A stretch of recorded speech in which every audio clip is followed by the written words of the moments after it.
be presenting my lab on the purification of lactate dehydrogenase, or LDH in short, from the chicken breast muscle we are using. We focus on isolating the enzyme, measuring its activity, and preparing it for next week's chromatography. The purpose of this experiment was to purify LDH from chicken muscle. LDH catalyzes the interconversion of lactate and pyruvate using NAD plus and NADH as cofactors. Because NADH absorbs at 340 nanometers, we can track the enzyme activity by monitoring the NADH production. Purification is needed because cells contain thousands and thousands of proteins, and we just want the LDH in isolation. So our key steps in this procedure will be including the lysing of the tissue, which is already done for us, centrifugation, ammonium sulfide precipitation, activity assays, and dialysis. 1 through 4 were already done for us, which included starting with the 50 grams of the chicken breast, cut into small pieces, and homogenized in a 75 milliliters of lysis buffer. The buffer kept the pH stable, prevented oxidation, and inhibited proteases.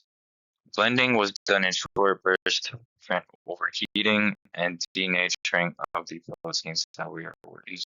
First centrifugation was used to remove insoluble material, like cell membranes and cell derivatives that we did not need. This is good because this left the LDH in supernatant. We then filtered it through a cheesecloth to remove other fats and lipids that were not needed. Then saved an aliquot for later SI using a 2% azide solution. So the purpose of the first centrifugation was to separate soluble LDH from cell derivatives that was not needed. Okay.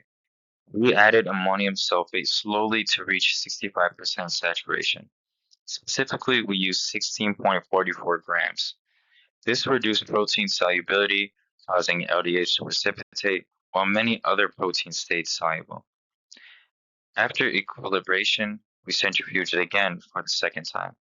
The second centrifugation pelleted the LDH, while the supernatant contained proteins we did not need. We saved both for comparison.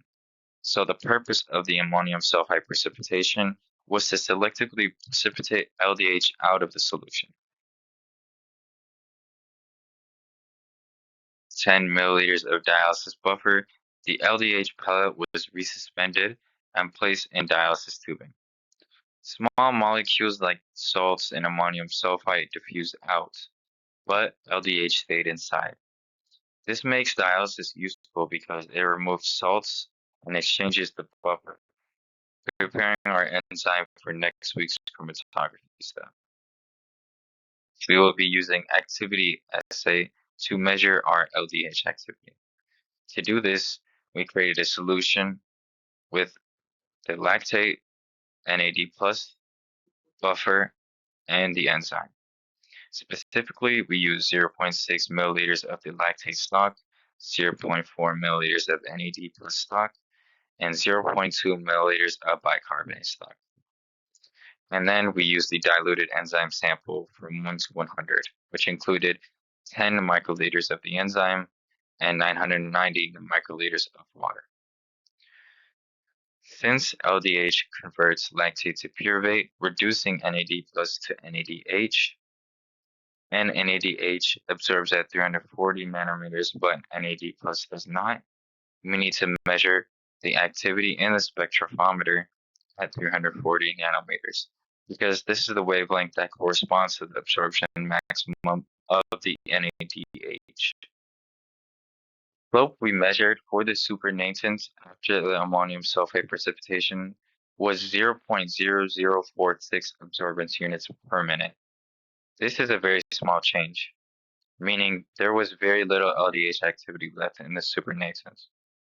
The graph that I've shown shows absorbance at 340 nanometers over 2 minutes. You can see a steady increase, which means NADH is being produced.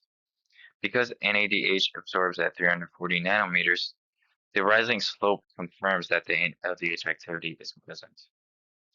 It suggests most of the LDH was successfully removed from the supernatant and collected in the pellet, which was the whole goal of the purification. Our results indicate that LDH was effectively purified, with most of the enzyme concentrated in the pellet. The activity assay confirmed that the enzyme remained functional after ammonium sulfate precipitation, and dialysis successfully removed excess salts, preparing the sample for further experiments. Potential sources of error in the experiment could be the incomplete precipitations of our reed suspension, minor pipetting inaccuracies, and temperature fluctuations that could have reduced enzyme activity. Overall, the experiment demonstrates the successful functional retention of LDH. I used to make this lab presentation includes the lab manual and the biochemistry by Berg and colleagues.